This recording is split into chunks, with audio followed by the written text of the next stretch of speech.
Thank you. Good morning, Madam Chair and distinguished members of your committee. Oh, sorry. Again, good morning, Madam Chair and distinguished members of the committee. My name is Tina Gonzales, and I have the honor to serve as chairwoman of the Shivwits Band of Paiutes. I have submitted written testimony that includes my tribe's history, our perseverance, and a more detailed background explanation of the circumstances giving rise to our need for this legislation.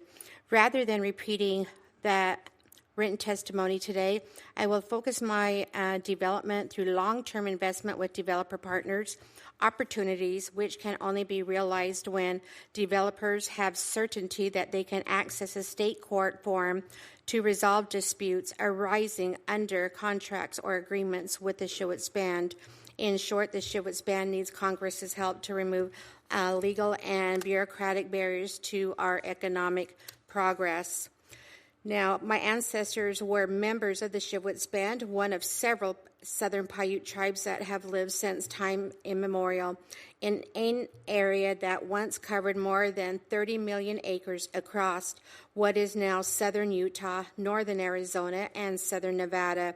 In the mid-1800s, settlers arriving in Utah Territory forcibly displaced by my ancestors from their traditional homelands, which drastically limited their access to water for their historical farming practices.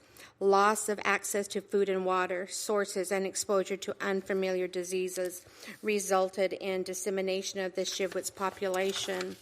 The Shivwits Band was first recognized by the federal government in 1891 with the establishment of our reservation in 1916. The Shivwits Reservation was expanded to nearly 27,000 acres, with over 1,000 acres being added to the reservation in 1937. Now, today, the Shivwits Band Reservation covers about 28,000 acres in southwestern Utah, an area much smaller than our original territory. The journey to present day for the Shivwits Band has been long and difficult.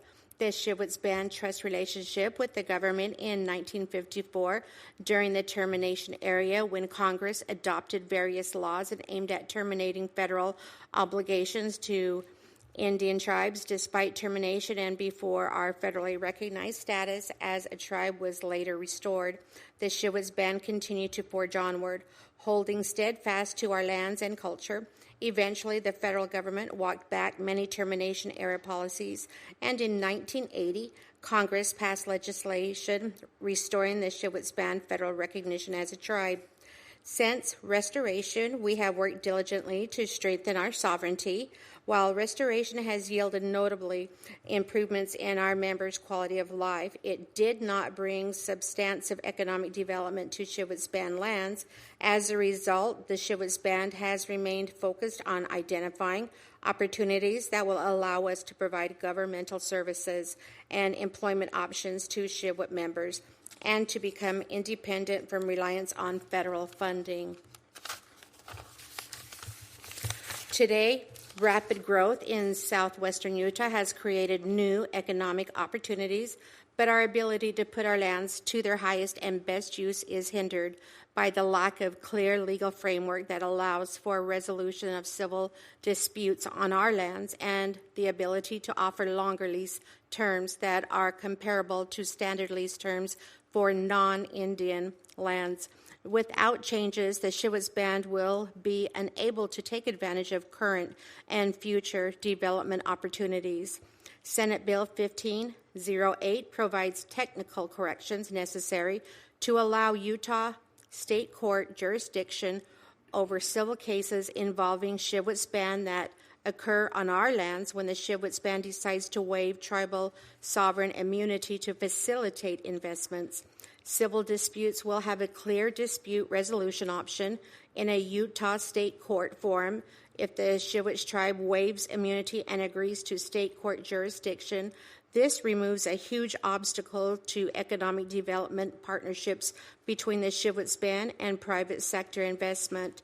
The legislation also ensures that the Shivwits Band's sovereign immunity remains intact unless explicitly waived by the tribe.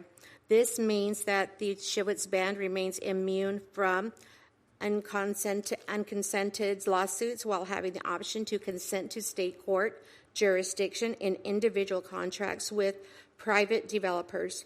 The legislation also confirms that federal court is a forum option for civil suits involving the Shivwits Band without Senate Bill 1508, even if the Shivwits Band wants to waive immunity and choose a federal or state court forum to facilitate investment. Federal and state courts do not have clear jurisdiction. Affirming the Shivwits Band's ability to consent to state court jurisdiction in individual contracts and agreements is essential to ensuring that we can attract outside businesses for long-term economic development, benefiting not only the Shivwits Band community but local Utah communities as well. By passage of Senate Bill 1508, you would be championing legislation to assist the Shivwits Band in resolving barriers to economic development so that the Shivwits Band and surrounding community can enjoy the benefits of long-term stability and financial security. I'd also like to take this time to voice my support for another bill considered here today, Senate Bill. Oh, I'm gonna ask that you wrap. We have 2 more witnesses, and we've got a vote here that we're going to try to get to. So okay, you can, all right. Please. I do apologize.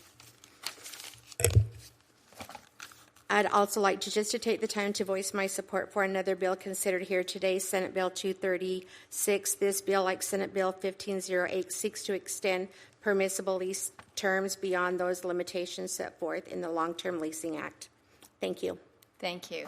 And I'm sorry to cut you off there, but we're trying to get everybody in. No, you're good. Thank you.